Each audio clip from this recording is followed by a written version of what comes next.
語聞き流し10分間、名作リスニング、英語テキストと MP3 ダウンロード、その他の物語は、ホームページよりご利用いただけます。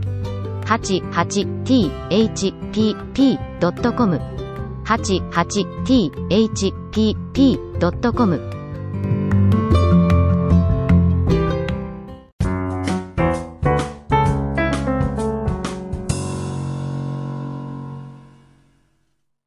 The Bremen Town Musicians.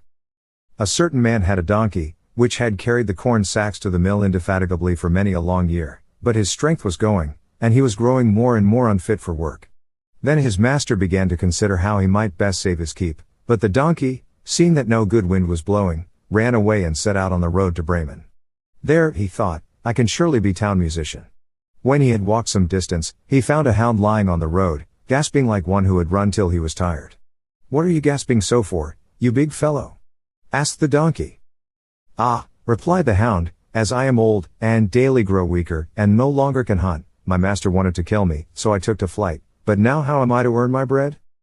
"I tell you what," said the donkey, "I am going to Bremen, and shall be town musician there. Go with me and engage yourself also as a musician. I will play the lute, and you shall beat the kettle drum." The hound agreed, and on they went.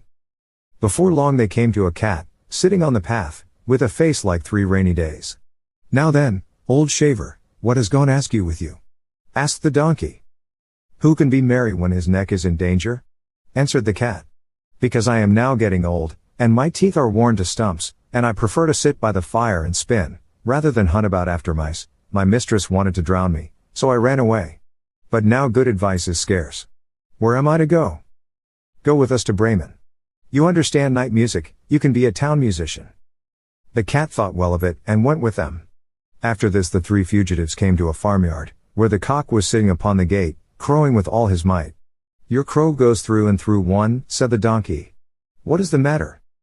"I have been foretelling fine weather, because it is the day on which Our Lady washes the Christ child's little shirts, and wants to dry them," said the cock. "But guests are coming for Sunday, so the housewife has no pity, and has told the cook that she intends to eat me in the soup tomorrow, and this evening I am to have my head cut off.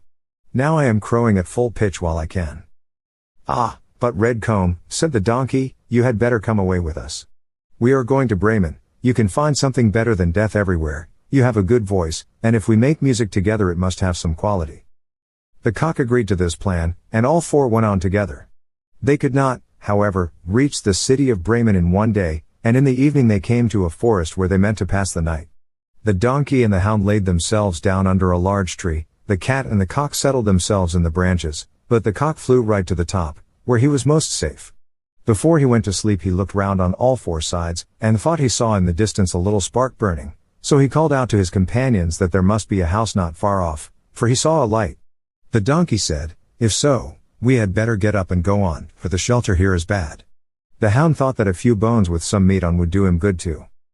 So they made their way to the place where the light was, and soon saw it shine brighter and grow larger, until they came to a well-lighted robber's house. The donkey, as the biggest, went to the window and looked in. "What do you see, my grey horse?" asked the cock. "What do I see?" answered the donkey. "A table covered with good things to eat and drink, and robbers sitting at it enjoying themselves." "That would be the sort of thing for us," said the cock. "Yes, yes, ah, how I wish we were there," said the donkey. Then the animals took counsel together how they should manage to drive away the robbers, and at last they thought of a plan. The donkey was to place himself with his 4 feet upon the window ledge, the hound was to jump on the donkey's back, the cat was to climb upon the dog, and lastly the cock was to fly up and perch upon the head of the cat. When this was done, at a given signal, they began to perform their music together. The donkey brayed, the hound barked, the cat mewed, and the cock crowed. Then they burst through the window into the room, so that the glass clattered. At this horrible din, the robbers sprang up, thinking no otherwise than that a ghost had come in, and fled in a great fright out into the forest. The 4 companions now sat down at the table, well content with what was left, and ate as if they were going to fast for a month. As soon as the 4 minstrels had done, they put out the light, and each sought for himself a sleeping place according to his nature and to what suited him. The donkey laid himself down upon some straw in the yard, the hound behind the door, the cat upon the hearth near the warm ashes, and the cock perched himself upon a beam of the roof, and being tired from their long walk, they soon went to sleep. When it was past midnight, And the robbers saw from afar that the light was no longer burning in their house, and all appeared quiet. The captain said, "We ought not to have let ourselves be frightened out of our wits," and ordered one of them to go and examine the house. The messenger, finding all still, went into the kitchen to light a candle, and, taking the glistening fiery eyes of the cat for live coals, he held a lucifer match to them to light it. But the cat did not understand the joke, and flew in his face, spitting and scratching. He was dreadfully frightened, and ran to the back door, but the dog, who lay there, sprang up and bit his leg, and as he ran across the yard by the straw heap, the donkey gave him a smart kick with its hind foot. The cock, too, who had been awakened by the noise, and had become lively, cried down from the beam, "Cock-a-doodle-doo." Then the robber ran back as fast as he could to his captain, and said, "Ah, there is a horrible witch sitting in the house, who spat on me and scratched my face with her long claws, and by the door stands a man with a knife, who stabbed me in the leg, and in the yard there lies a black monster, who beat me with a wooden club, and above, upon the roof, sits the judge, who called out, 'Bring the rogue here to me.' So I got away as well as I could." After this the robbers did not trust themselves in the house again, but it suited the 4 musicians of Bremen so well that they did not care to leave it any more. And the mouth of him who last told this story is still warm.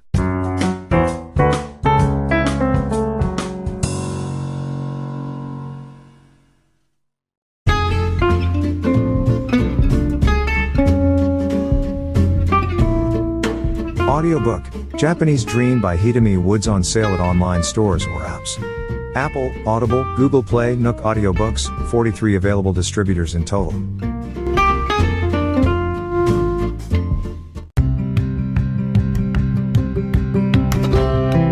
英語聞き流し10分間、名作リスニング。英語テキストと MP3 ダウンロード、その他の物語は、ホームページよりご利用いただけます。88thpp.com 88thpp.com